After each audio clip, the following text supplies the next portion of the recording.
Hi guys! Okay, hi guys. Ito na po, pababa na po tayo. Ayan, kung makikita po natin, ito po yung daanan, papunta din sa tinatawag natin, Balon Falls. Yan, hindi na po natin nakikita. Tingnan nyo po, parang may tubig na po dito. Ano, yun yung ilog, papunta doon. Go. Okay guys, ito na po tayo.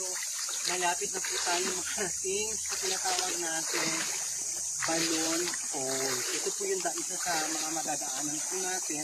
Ayan po, no? Ito yung daluyan ng ilog mula doon pababa.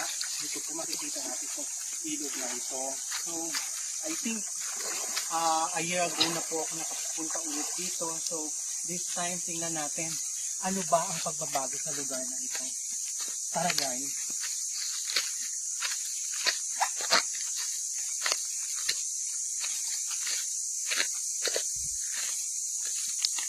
Ayan, medyo it's like falling snow. Oh